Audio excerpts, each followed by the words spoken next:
Coming up on today's show, it is another Milwaukee Bucks game day. We have a preview for you as they take on the Charlotte Hornets in night one of a back-to-back.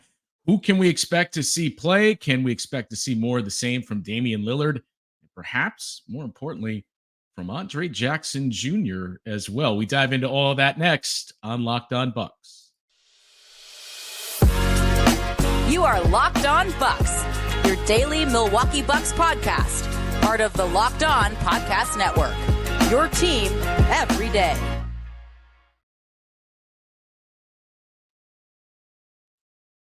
Welcome into Locked On Bucks. I'm Justin Garcia. We thank you for making Locked On Bucks your first listen every day. We're free and available wherever you get your podcasts and on YouTube, viewable there as well. Part of the Locked On Podcast Network, your team every day. And today's Locked On Bucks is brought to you by Game Time. Download the Game Time app and create an account and use code Locked On NBA for $20 off your first purchase. Okay, as I mentioned, it's a game day, and the Bucks find themselves in Charlotte tonight to take on the Hornets, the first of a back-to-back set this weekend. Tomorrow, Luka Doncic and the Dallas Mavericks and Kyrie Irving, I suppose we should point out, come to town. They have been riding very high this season. These are two opponents, and we'll stick more specifically with the Hornets today, but two opponents that certainly do not have an issue in pushing the pace. Charlotte has been able to do that this season. However, and I saw Marcus Johnson point this out just the other day as well, it's not so much transition that the Hornets have excelled in this season. They played a relatively high pace. It's not top 5 in the league. It's up there.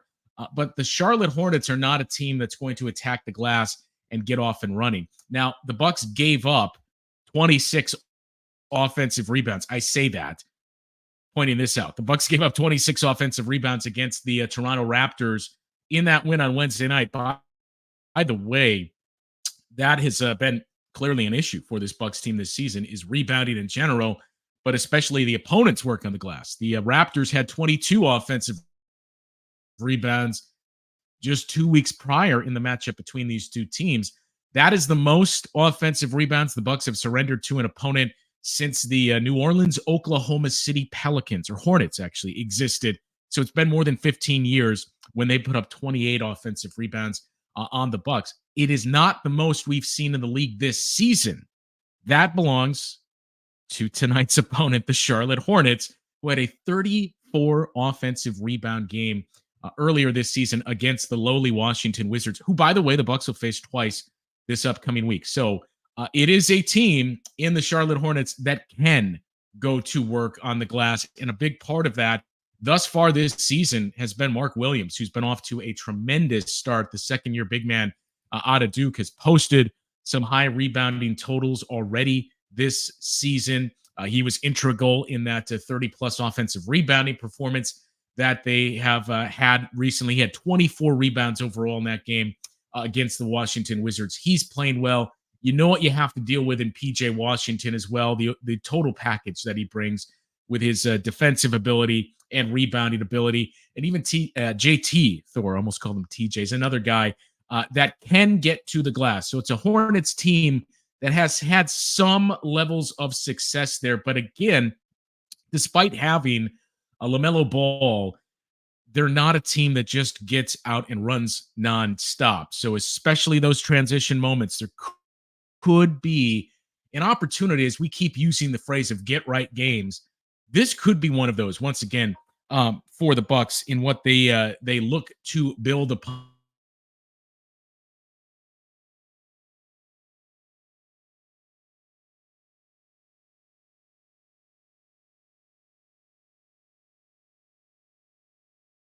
Week sandwiched around a very, very non-get-right game against the Washington Wizards. Let's go ahead and get to the injury report for today's game that we alluded to. So not great news, not terrible news. Giannis is still listed as questionable on the injury report with right calf injury load management. You get the sense he's not playing in both. I paused a little too soon there. Not playing in both of the back-to-backs tonight and tomorrow. So Who knows? It could be tonight. It could be tomorrow. I would be very surprised if Giannis plays in both of those games. Good news is Damian Lillard is absent from the injury reports, and Marjan Beauchamp also listed as questionable with a right ankle sprain. I think the same applies to him as well. Ankles take time whenever you see a sprain like Marjan went to, and I know we all jump to immediately the worst case scenario of thinking, boy, is this a knee issue? It was a non-contact. We saw Marjan limp off the floor, and then you see the replay and saw he had just turned his ankle. That's the good news, but it is something that tends to take a little bit of time.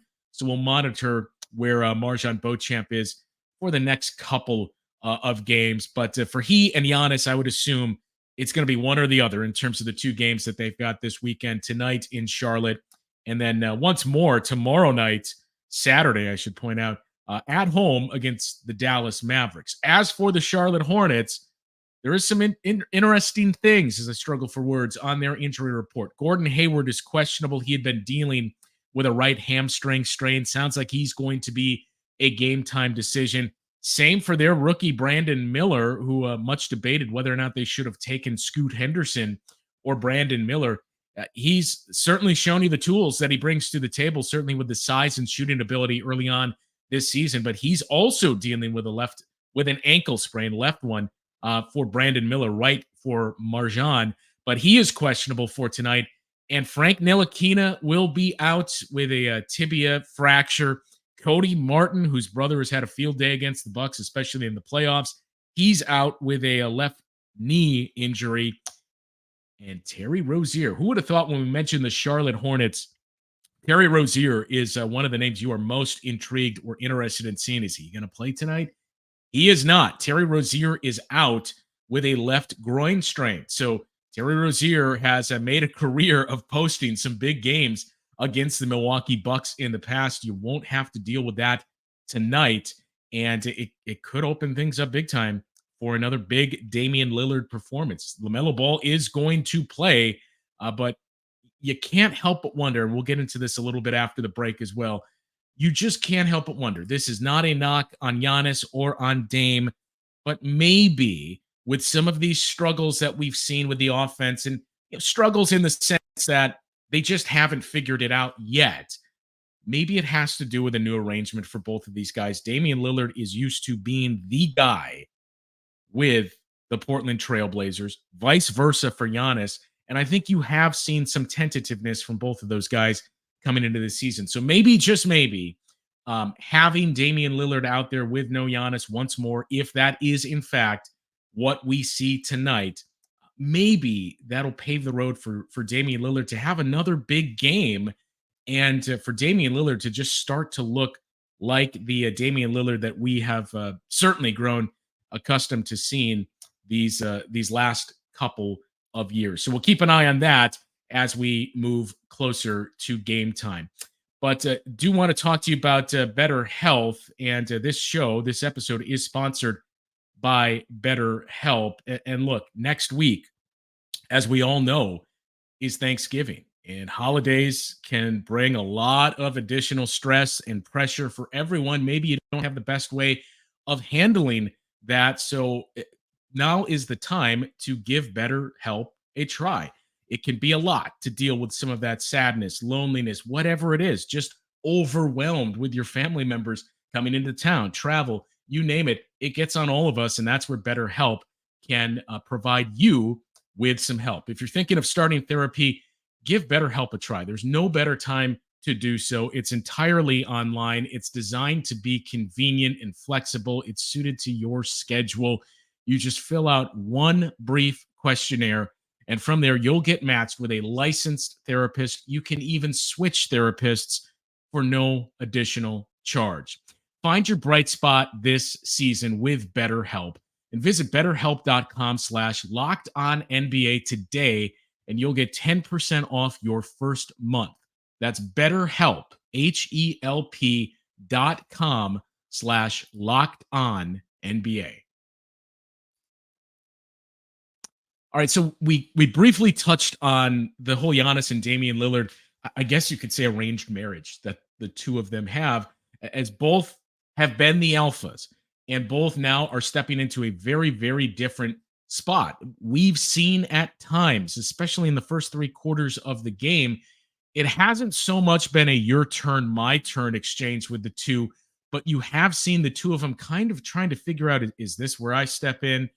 Is this where you step in? And I've used the analogy before too for this Bucks team that it's almost as if you've gone to the same school. You're in high school, you're in middle school, gone to the same school, you've had the same group of friends, you've known that neighborhood and teachers for years, and all of a sudden you get transferred to a new school. So you got to learn a new bus schedule. You got to learn new classmates, new teachers, make new friends. When and where do we go to lunch here? All of that type of stuff. That's a lot of what this group is going through for the Milwaukee Bucks. And then, oh, by the way, your best friend in the neighborhood moved as well. So you're thrown in the deep end to figure out everything that's new and figure out, okay, where are those fallbacks that we've had? What are some of those comforts that we can really take control of? And that's why we've continued to say this is going to take time. This is not going to be a 10-game process. You're 11 games in now. The 11th game was certainly start to finish the best we've seen from the Bucks this season. Philadelphia win on opening night is still their best win of the season. And you had some moments in that Raptors game that certainly need to be combed over once again and cleaned up. But start to finish, that was your best performance of the season. That does not mean, okay, we've had 10 games and now it's go time and this team has figured it out. It's probably, and I hate to even put a number on this, it's probably going to be a 25, 30 game type of thing where this team needs that time to develop and bake that chemistry. And again, the chemistry between Giannis and Dame is the big one, because when we've continued to mention the time that this is going to take, I think a lot of us assume, well, that's only on the defensive end. You lose Drew Holiday, you're changing the way you play defense, changing a lot of things. We saw the impact that it had on Brook Lopez and how much he had to change. I think we all took that to mean, well, it's the defense that is going to need time and going to take time. It's the offense too. And look, when you lose your maestro and the guy that is going to be architecting, designing, and we think running that offense a week before the season starts, that's another big blow. And that's almost a step backward in the sense of the time and the process that this is going to be for all of these things to become second nature. But I point all that out because I talked about this on a couple of the radio broadcasts with Dave Kane, and you got the sense, starting with that Indiana Pacers game, where we all remember Giannis was beyond dominant. He was unstoppable in that game against the Indiana Pacers. We saw what he did there, 54 points.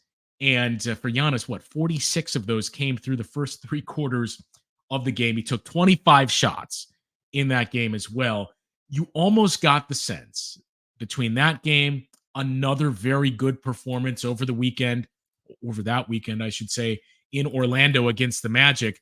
It was as if you got the sense that Giannis was saying, look, we haven't figured this stuff out. 22 shots against the Magic, and he hit 15 of them for 35 points. It was almost as if Giannis said, look, we still have not figured things out. This is still, I hate to keep using the phrase, but this is still a work in progress. What I'm going to do in the meantime is I'm going to dominate.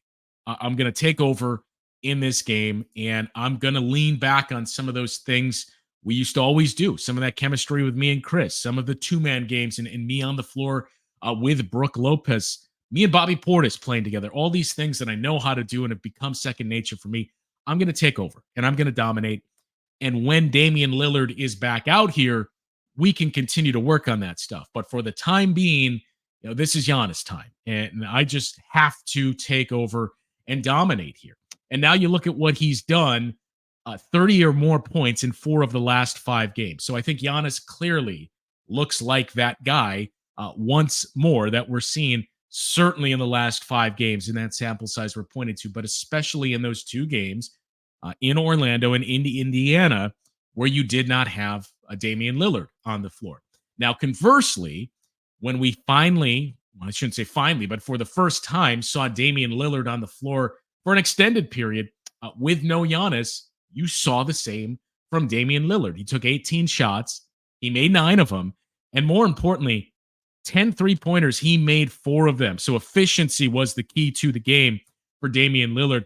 I've already seen some chatter of, wow, no Giannis, and you see the ball moves around a little more. I don't take it to be that. And again, I think these are building blocks and things that this team can work on and say, look, here's some of the sets that we ran. Here's how we move the ball. Here's where we can figure out how to use Giannis and integrate him into that mix, not just as a role man, but in other ways. And I think you saw Damian Lillard with the ball in his hands a lot more and just how dominant he was. It also helps that the shots started to fall at a higher rate than we've seen all season long. But it may just be the case that both of these guys, in this process of figuring things out, learning your new team, in the case of Damian Lillard, learning a new teammate, in the case of Giannis, it may just be that what's best for them and what they need to really jumpstart all of this is what we've seen now in three of these last 4 games, with no Dame in those 2 games last week, no Giannis in the game in Toronto, and who knows, maybe no Giannis once again tonight. So it's not, I don't know, does this work with one or the other, or does it work with both guys? I don't take it as that at all. I take it as the whole stacking successes that we've continued to use on this show, that you'll hear Mike McCarthy used to use it a lot, and football coaches would use that of, let's find something that works, let's do it, and let's just keep building on that. Let's stack success here. I talked about it with defense, and that the Bucks just needed some of that. Let's start stacking some success on the defensive end of the floor. And I think you've started to see that these last couple of weeks here. So that to me is what you're looking for now, is just, can the Bucks continue to stack some of the success on the offensive end, get Damian Lillard in that comfort zone, get Giannis in that comfort zone. And when they're both on the floor together again and healthy, then is when you figure out the time to really merge the two and see what this offense is going to develop into. One other thing that is worth pointing out before we take one more break here is, look, with no Giannis, I think all of us assumed at the time, well, Bobby Portis will probably move into the starting lineup. And I do remember thinking, yeah, I'm sure it's going to be Bobby Portis. And then the thought crosses your mind of, well, wait a minute. That leaves you very, very small. And I know that sounds silly to say when you're starting a non-big man, but it leaves you small in the sense of you're putting all your bigs out there, save for Robin Lopez, with no Jay Crowder as well.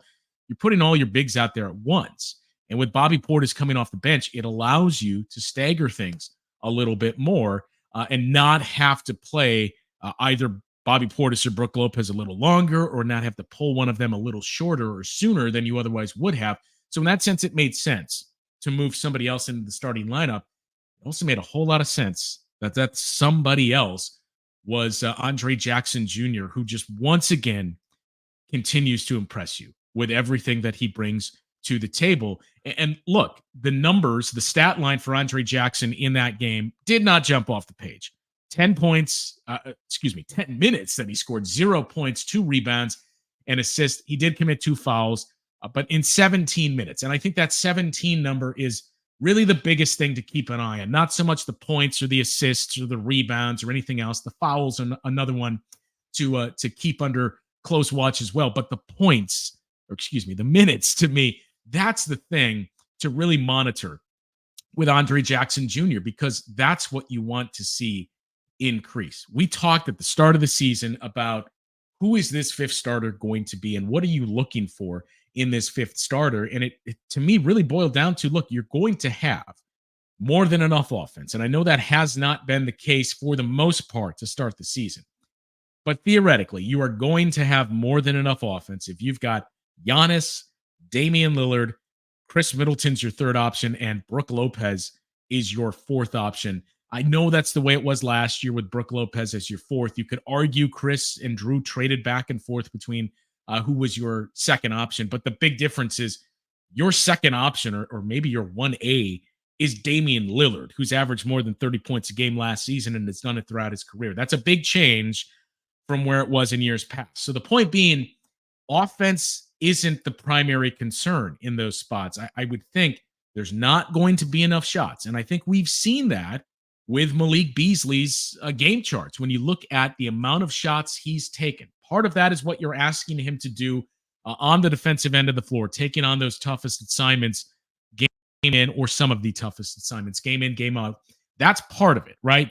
But the other part is there's just not going to be as many opportunities to shoot the basketball when he's a starter and on the floor for somewhat of an extended period of time, at least in the first half, in those minutes where Giannis and or Damian Lillard and Chris Middleton are on the floor as well. So that's where Andre Jackson Jr. stood out the most of, this really makes a whole lot of sense that he would be here. He was a +9 in that game against the Raptors. Be here in terms of the starting lineup. Plus minus is not a Bible. It does not always tell the total story of the game, and it should not be cited as such.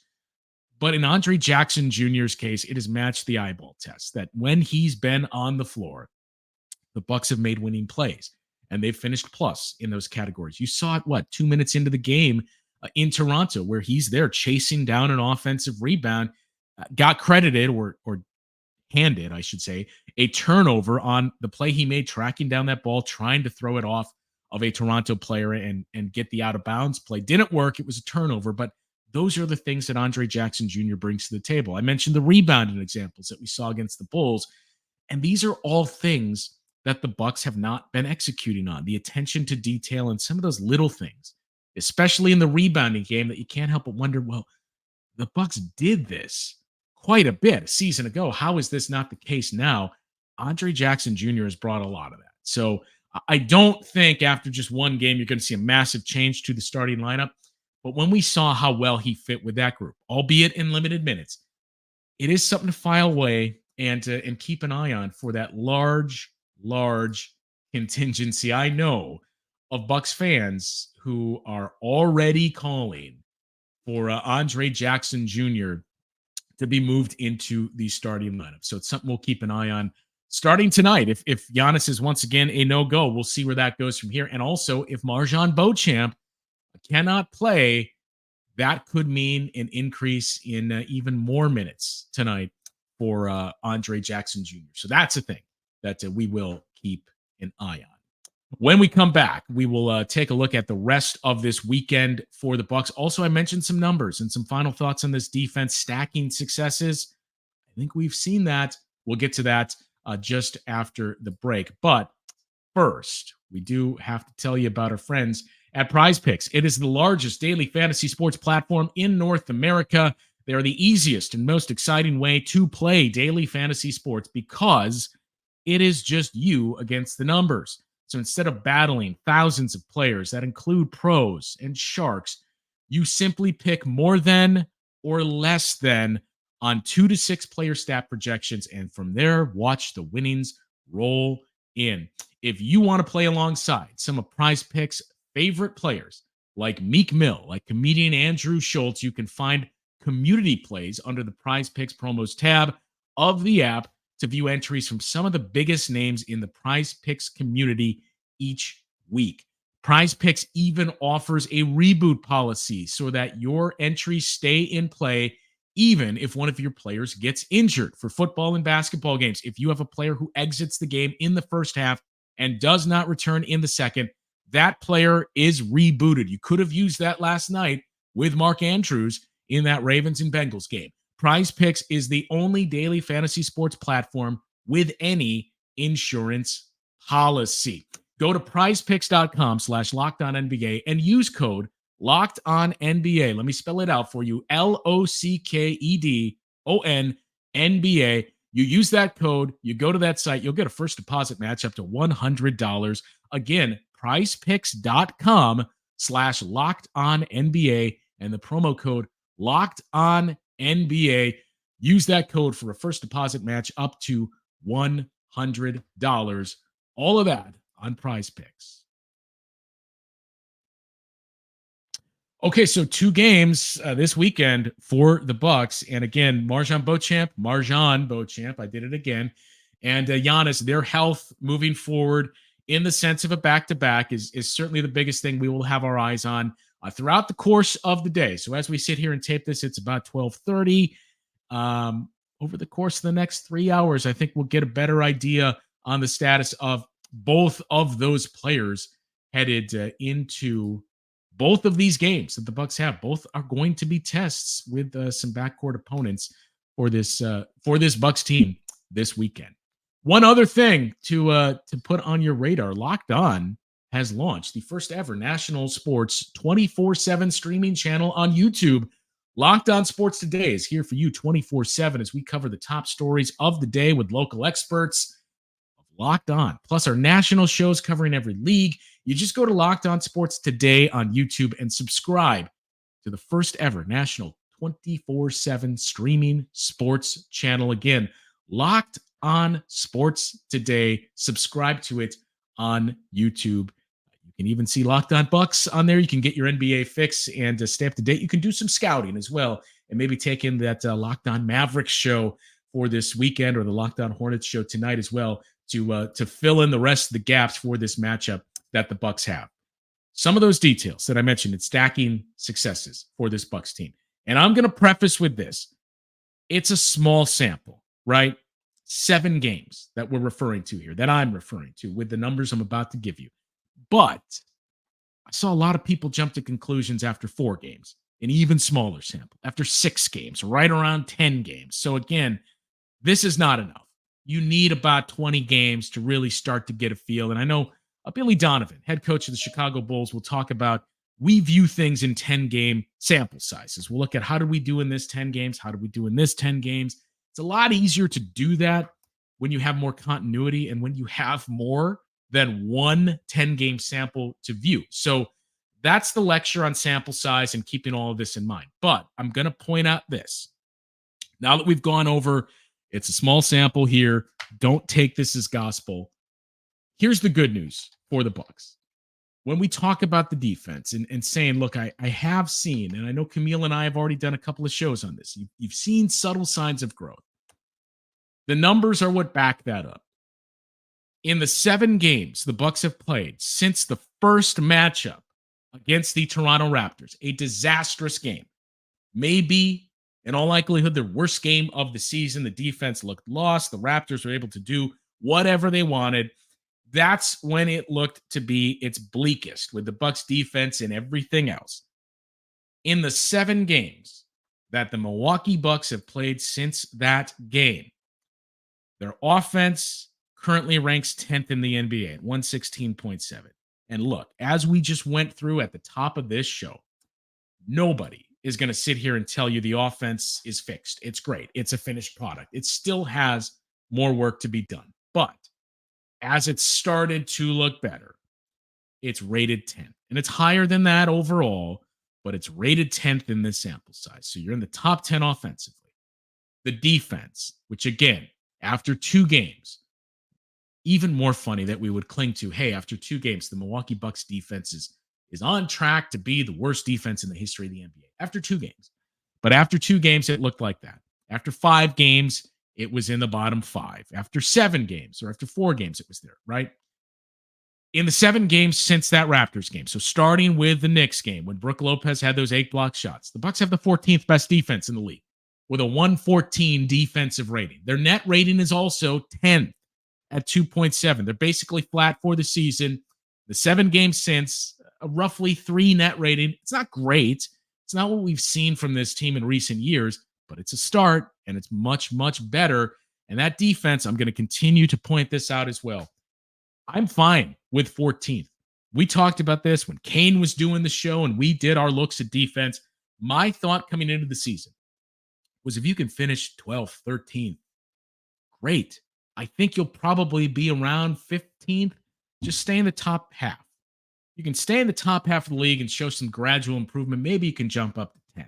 That would be fantastic.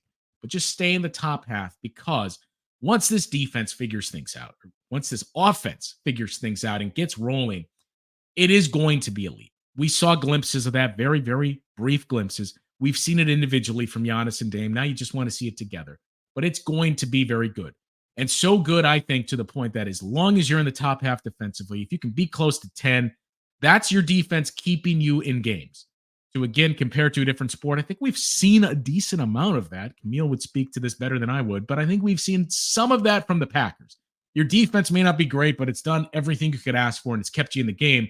The offense just couldn't finish down the stretch. If your defense can do that, I think the offense is going to. We've seen Damian Lillard finish 3 times. We've seen Giannis dominate.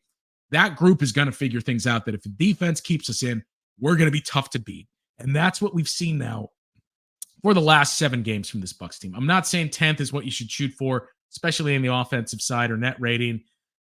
Keep bumping those numbers up. And that's something we'll keep an eye on and monitor on this show moving forward too. Where is this defense and where's the overall rankings that we've seen for this team ever since they made the switch to go back to a drop defense with Brook Lopez? And speaking of that, he had the block shots against the Knicks, the 8 of them that Brook Lopez had in that game. And if we look at what Brook Lopez has done from that game forward, he has blocked 27 shots over 7 games. 27. Basically 4 shots per game that Brook Lopez is blocking since he's been able to play where he is the defensive end. Now, look, he's not going to average 4 block shots a game, but he had two block shots in the first 4 games of the season when you were asking him to play a little further away from the basket, play on the perimeter more, do some things he wasn't very comfortable with. Now he's in that comfort zone, and he's blocked 27 shots in 7 games. It is just the 4th time in his career, his ageless career, that he has blocked 27 or more shots over a 7-game stretch. All 4 of those, by the way, have been here in Milwaukee with the Bucks, and the most he's had over a 7-game stretch is 29. So Brook Lopez looking a lot better and looking a lot more comfortable is a big reason why we've seen that defensive number move up to a 14 where it currently resides. We'll see if that 14 can't become maybe a 13 by the time this weekend is over, but more importantly, wins are what you're looking for, and the offense moving up as well. Wins tonight, too, because it is the in-season tournament. And look, this is not a Hornets team that was favored to win or go far in the in-season tournament this year. But if you win this game tonight, it does start to shape up for what we all kind of envisioned. And that is a showdown potentially between the Bucks and the Miami Heat. That's their final in-season tournament game on November 28th. Miami is 2-0 right now. Bucks are 1-0. Those are your only 2 unbeaten teams in Group B. And remember, point differential is the tiebreaker here. If head-to-head can solve it, great. But if you got a 3-way tie, point differential is where it comes into play. Miami in those 2 wins is only +7. The Bucks are +5 in their 1 win. So look, you win tonight, and you're at least at a +6. If you can start to pad that win, we already saw a 50-point win out there and a 50-point loss as well for the Memphis Grizzlies. That basically sets you back 2 games. So if the Bucks can not only win, but get a dominant win tonight, they'll be in first place in their group, and the Heat still have to play the Knicks.